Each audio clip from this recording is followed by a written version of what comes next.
In today's video, I'm going to teach you how to filter and organize your data in Salesforce. Managing vast amounts of data can seem daunting at first, but with the right approach, conquering this task becomes a breeze.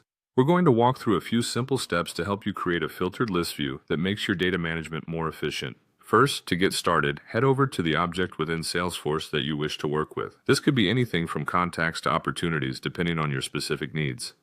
Navigating to the right object is crucial as this sets the stage for building an organized list tailored to your needs. Once you've selected your desired object, direct your attention to the top right corner of your screen. Here you'll find a gear icon, which is an integral part of customizing your Salesforce interface. By clicking this gear icon, you're accessing various options to personalize your view.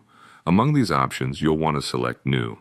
This creates a new list view, which is essentially a blank canvas for you to define and filter your data just the way you want it.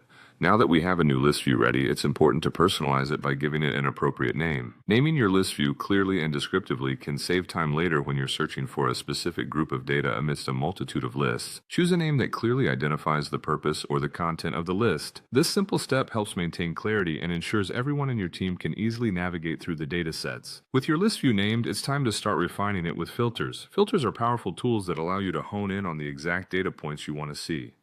By adding relevant filters, you can include or exclude data entries based on specific criteria important to your analysis or operations.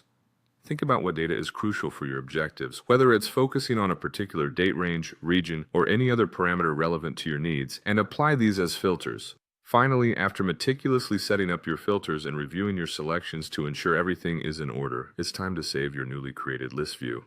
By clicking Save, you're locking in your configurations, ensuring that the filtered list view is not only accessible to you whenever needed, but also that it's neatly organized, providing value to anyone else within your organization who may benefit from this tailored data set. So there you have it, a quick and easy way to filter and organize your data in Salesforce.